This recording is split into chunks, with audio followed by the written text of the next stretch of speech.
Hey guys, it's Danny. Welcome to a new Myth or Truth episode. Today, I have for you a special edition because it is the end of the year, so I thought it would be a great idea to look back a little bit on the other previous episodes this year and make a compilation of the biggest orchid myths that I heard in 2023. Only myths today, no truths. Now, one thing I wish was a myth is my haircut. But sadly, it is the truth. I wanted to be cute for the holidays and the universe said, how about no? Luckily, my hair grows extremely fast. Too fast actually for my liking. So like in a few months, it's gonna be back to its normal self and I'm gonna try again with my usual layered haircuts. But yeah, this time, something was lost in translation. I don't know. This is what happened and we're gonna have to deal with it, okay? So I have a little list here. I think I have 13 myths, so there are quite a few. These have been some of the myths that have been running on social media, on different platforms. All of these myths have been suggested by you. And without further ado, I think we should get to the subject. But before we do, as always, this episode together with this entire series is sponsored by repotme.com, who offers you everything you could possibly need to properly take care of your orchid. From potting mixes to pots, fertilizers, accessories, and everything in between. And not only for orchids, but also for other houseplants as well. So I'll link you to their website down below in the description as always and in the pinned comment together with my most favorite products that they have and I have been using for years now. Feel free to check them out at any time. And with that said, let us start, shall we? All right, let's look at my list. I would be lost without lists. Anybody else? I don't know. I just forget so fast. I have so many things in my mind.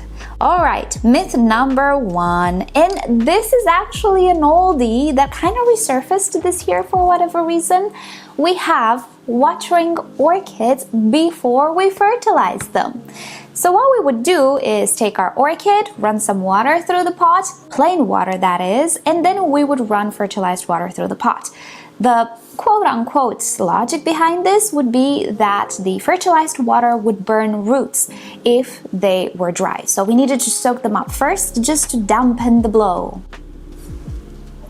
If for some of you this makes no sense, that's because it doesn't actually make any sense. So when do we get burned roots? When the roots dry. But not when they are dry, it's when they dry with fertilizer or salt build up on them. That's when they get burnt, because some of those salts can be either hygroscopic or very acidic. Whenever they are not diluted in a certain quantity in water, or whenever they precipitate and become dry, they can actually affect the roots. And the most, let's say, fragile part of the root is the root tip, especially when it grows, when it's green and fresh. That's when we get burning. And certainly just by adding fertilized water directly on a dry root, we're not going to shock it or anything of the sorts. We are just going to offer it fertilizer. Furthermore, I would argue that the first moments in which a root absorbs water, when it's dry and then it absorbs water, those are the moments in which the root absorbs the most water, hence the most dissolved fertilizer. If a root is already soaked with water and then we offer fertilizer, it's not going to absorb anything. It's not going to absorb that water with fertilizer. It's already soaked. That's what my logic says, and actually not only my experience as well. I have never, maybe I did like in the beginning year or something, I pre-soaked my orchids before I fertilized them, but then I realized, what the heck am I doing? So I'll just say I've never, I guess in the past 10 years or so, I've never pre-soaked my orchids before fertilizing. And do I have a whole bunch of burned roots? I don't. You would have seen them. So no, that is, of course, my opinion, a myth. Next up, this was a little surprising. Long flower spikes on Phalaenopsis orchids in particular means they are stressed. Absolutely not. An orchid that is stressed will not have the same amount of energy to put into structures. So no long leaves, no long roots, and no long flower spikes. Because we're stressed, because we don't have enough energy. A very healthy orchid with a lot of energy that is really not stressed by anything in particular will have beautiful big leaves, a whole lot of roots in its pots, and long, maybe branchy, maybe full flowers, flower spikes. Of course, this is dependent on genetics. Some Phalaenopsis orchids are prone to create more branchy flower spikes, more flowers. Usually the tiny flowered Phalaenopsis create a lot of flowers. The bigger flowered Phalaenopsis, not as many because the flowers are bigger, so they already consume a lot of energy on those big flowers. But saying that an orchid is stressed because it puts out a glorious flower spike doesn't make any sense. I don't know who or what started that rumor, but no, that is definitely a myth that I heard about this year, and hopefully we're not gonna hear about it again, because you really shouldn't worry if your orchid puts out this amazing, beautiful, lush, 30-flowered flower spike. That's a good sign. Of course, associated with healthy leaves and healthy roots. Nothing to worry about. All right, myth number 3. Oh gosh, this is another oldie, but it never dies off. Stressing an orchid will make it bloom. I'm going against the grain here, and I already feel the future comments being typed as I speak. No, you're wrong. Of course stressing an orchid will make it bloom, because that's its survival instinct. Is it? Is it though? Is it really? Is it? What is a survival mechanism for an orchid? Number 1, conserving energy, shutting down those stomata, which helps us not lose water, divert any extra energy from buds and flowers, which blast and fall off, you know the story, divert energy from those structures which are not vital and direct them to vital structures such as leaves and roots. What does a sick orchid do first thing, when it's sick? It creates some roots. It creates some new leaves. It doesn't go ahead and bloom.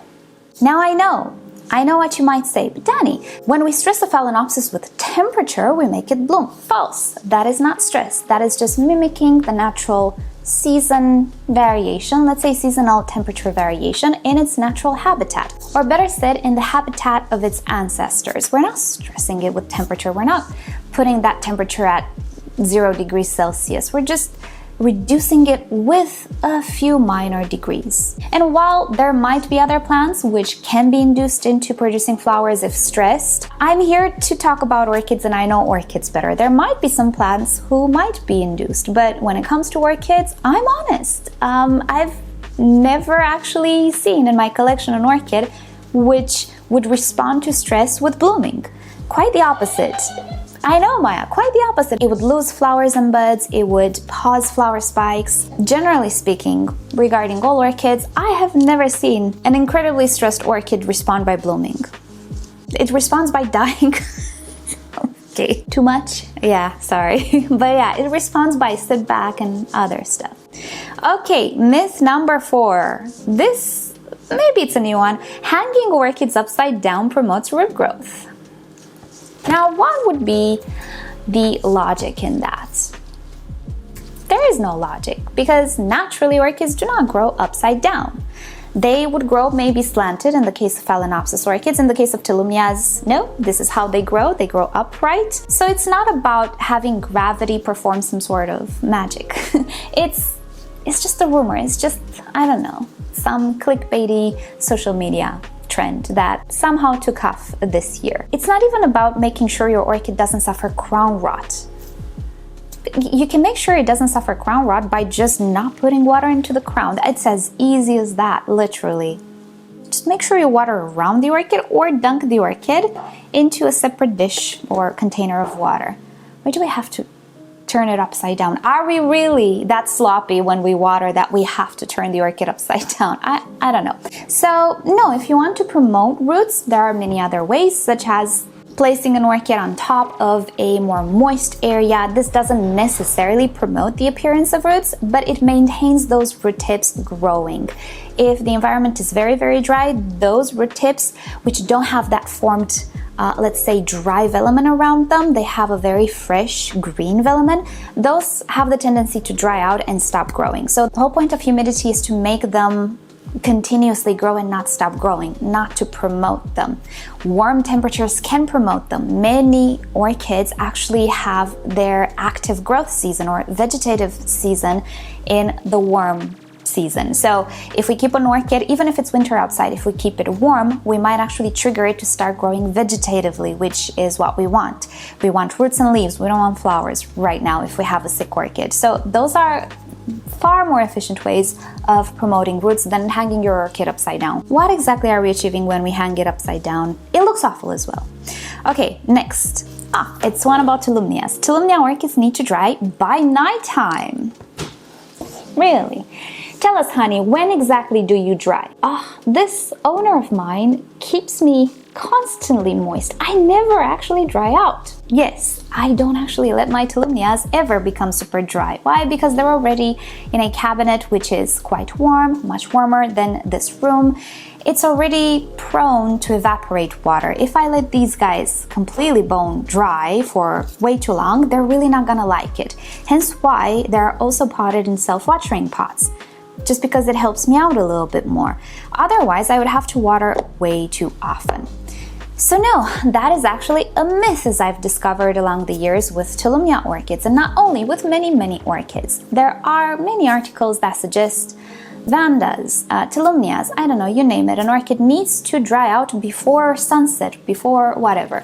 Now sure, that's what might happen in their natural habitat, although I would argue that maybe in the nighttime we're gonna get ourselves a little bit of dew, a little bit of condensation. I don't know how it is in other countries and in these guys' natural habitat, but in some days and in some seasons, the amount of water on the cars and pretty much everywhere around here it's enough to consider that a proper watering. It's enough to consider any plant that is epiphytic and is subjected to those conditions will get a proper water all throughout the night. It's kind of like soaking it, but better because it's also aerated. So if that's the case in their natural habitat as well, sure, it might rain in the morning and by nighttime everything might be dry, but in the nighttime, what if everything becomes wet again? You don't know. Do we know? Do we actually know? Because I think we're just imagining things at this point. I don't know for sure either. All I know is that no, Tolumnias don't need to dry out before nighttime. That's a myth. I rarely let them become bone dry because they don't really like that. They lose a little too much water in my environment. So I always keep them not soggy wet, even quite aerated, even if this is a self-watering pot, but I never let them go completely bone dry because it just doesn't work out. You can let them go completely bone dry, but it doesn't have to be daily. It doesn't have to be by nighttime. They can become dry every few days. That's fine. It's whatever works out. Next one. Oh, this is an oldie with a twist. Red spots on leaves means potassium / I will add magnesium deficiency. Why am I saying that? Well, a few years ago it was magnesium deficiency. Apparently now it's potassium deficiency. Hopefully next year we won't have nitrogen deficiency with the same symptoms. Let me get you a really red orchid. Alright, here we are. This is a Cattleya orchid, which as you can see has quite a bit of a tinge on its leaves, on its backside. On this leaf it even has the tinge in more spotted, let's say, patterns.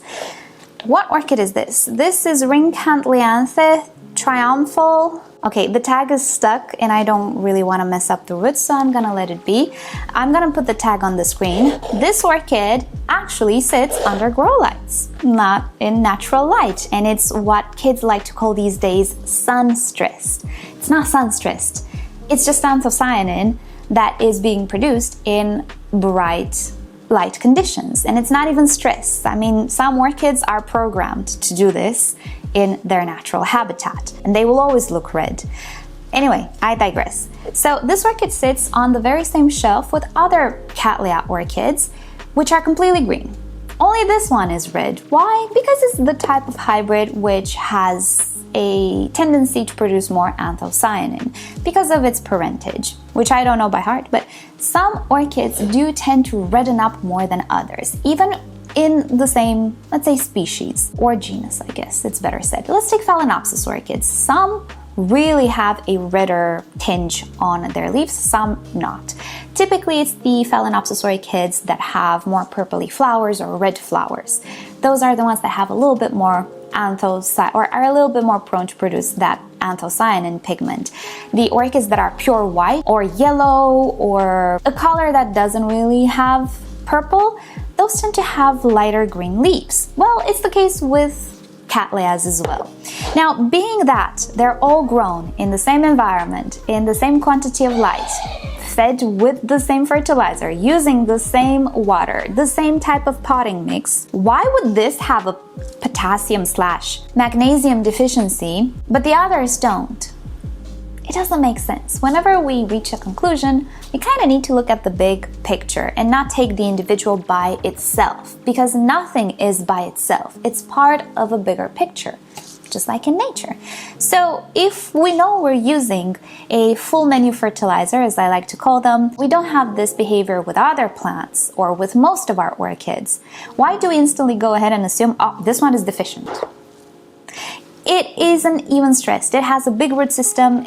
It accumulates that water, it drinks that water, it is fertilized.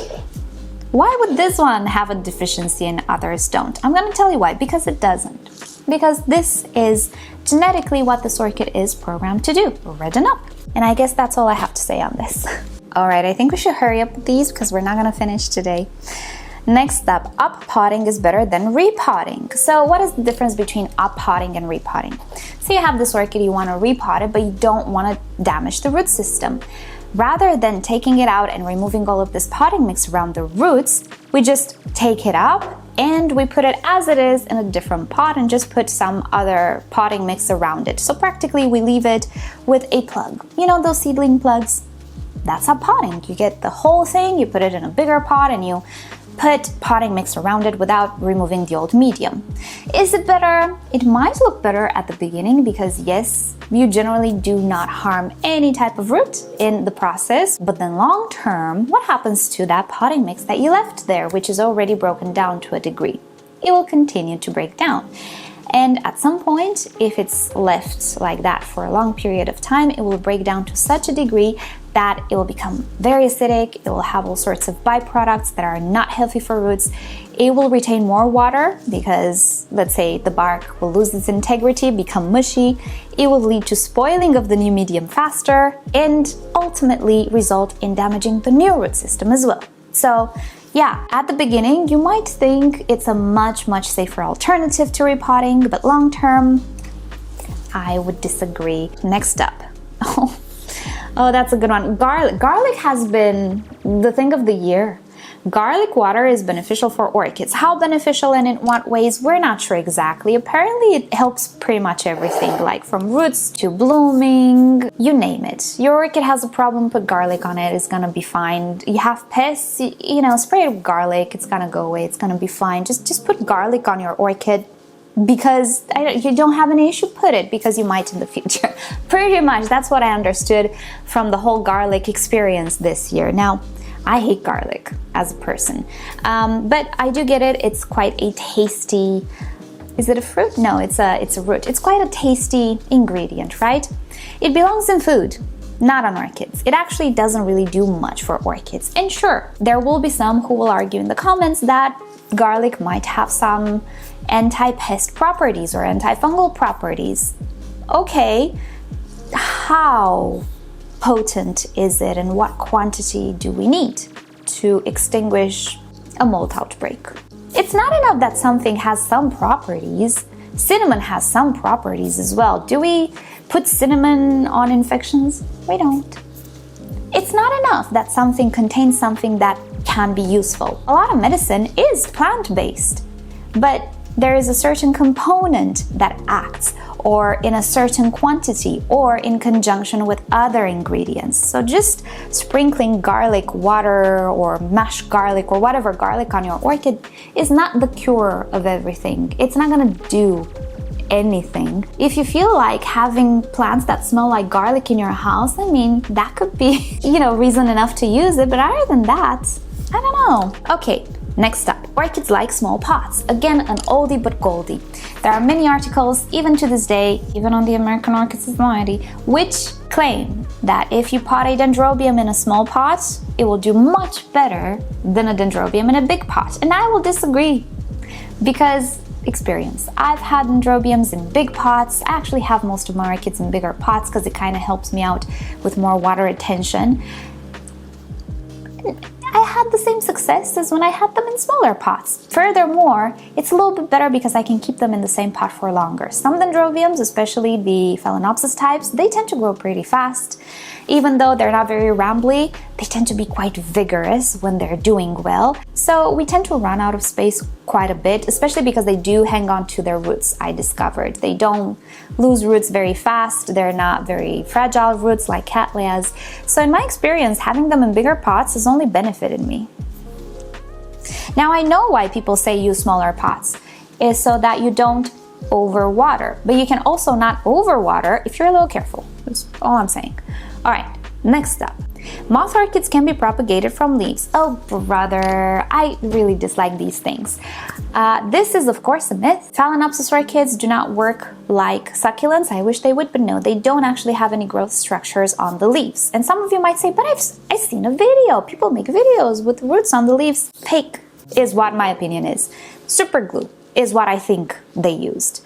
And clickbait is what I imagine, I believe they're after. Let's get over this very fast because there's no point in discussing it further. A dark place promotes orchid flower spikes. Now, why would darkness promote anything?